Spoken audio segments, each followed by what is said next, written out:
Let's continue. So they were supposed to take a few steps into the river and just stop there. I wonder why. So Joshua told the Israelites, "Come and listen to what the Lord your God says. Today you will know that the living God is among you. He's with you.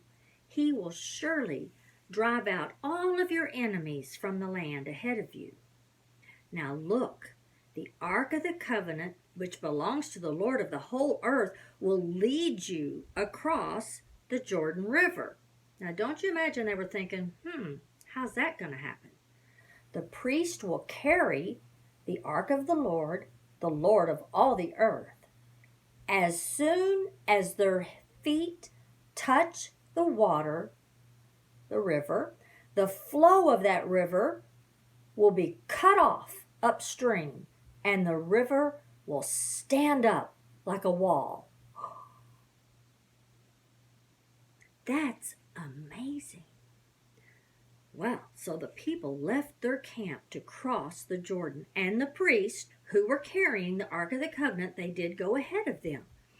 Now, it was the harvest season, and the Jordan River that they're about to cross was overflowing its banks, so it was very full and very wide. It wasn't like a little creek, it was a big river. But as soon as the feet of the priests who were carrying the ark touched the water at the river's edge, the water above that point began backing up a great distance away from them, and the water below that point flowed on into the Dead Sea, downriver, until the riverbed was dry, wasn't even muddy. Then all the people crossed over near to the town of Jericho. Can you imagine that? That the water just stopped flowing in a big, full river? That is something great. Well, meanwhile, the priests who were carrying the Ark of the Lord's Covenant, they stood in the middle on dry ground on the riverbed, and the people passed by. They waited there, the priests did, until the whole nation of Israel, and it was a lot of people, had crossed the Jordan on dry ground. Well, let's go ahead and read into chapter 4. It's not the end of the story. Okay, so now when all the people had crossed the Jordan, the Lord said to Joshua, "Now choose 12 men, one from each tribe." They had these tribes back then, big clans of tribes. "Tell them, take 12 stones from the very place where the priests are standing in the middle of the Jordan River. Carry them out and pile them up at the place where you will make a camp tonight." Now, I wonder why in the world the Lord wanted them to do that and to tell Joshua to do that. That seems very odd. Well, let's read on and see why. So Joshua called together the 12 men that he had chosen, one from each of the tribes, and he told them, "Go into the middle of the Jordan in front of the ark of the Lord your God. Each one of you must pick up a stone and carry it out. And we will use these stones to build a memorial." Do you know what a memorial is? Your mom and dads can help tell you about that. But a memorial is anything that you want to remember. Sometimes you build a statue, sometimes you just have a picture or something, but it's something that you want to remember because it means something special to you. So they are going to build with these stones a memorial, and Joshua tells them, in the future, your children will ask you, "What in the world do these stones mean piled up here?"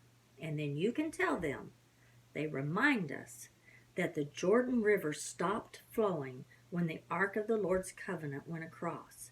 These stones will stand as a memorial among the people of Israel forever." So the men did just as Joshua had commanded him. They took those 12 stones from the middle of the Jordan River, one for each tribe, just as the Lord had told Joshua. They were very obedient. They carried them to the place where they camped for the night, and they constructed the memorial there. Now, just so you know the rest of the story, what happened. So they're doing that. So the priests who were carrying the Ark of the Covenant, they stood in the middle of the river, remember, until all that the Lord commanded was carried out. So, meanwhile, the people, the rest of the people, hurried across the riverbed.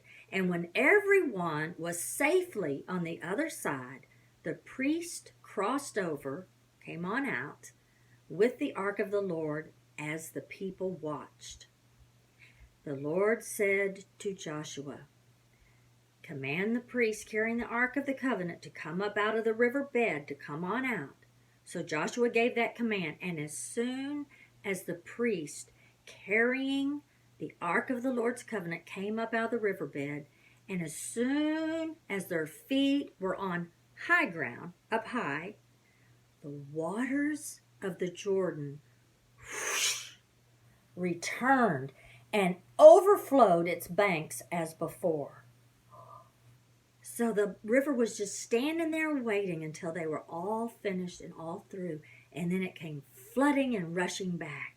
Isn't that amazing? Well, let's finish the story. Then Joshua said to the Israelites, he reminds them again about this time, and he says, "In the future, your children will ask you, 'What do these stones mean?' And then you tell them, 'This is where the Israelites crossed the Jordan on dry ground. For the Lord your God dried up the river right before your eyes, and he kept it dry until you were all across safe and sound, just as he did at the Red Sea,'" which is another good story, "when he dried it up until they had crossed over. He did this, God did this, so all the nations of the earth might know that the Lord's hand is powerful, and so that you might fear the Lord your God forever."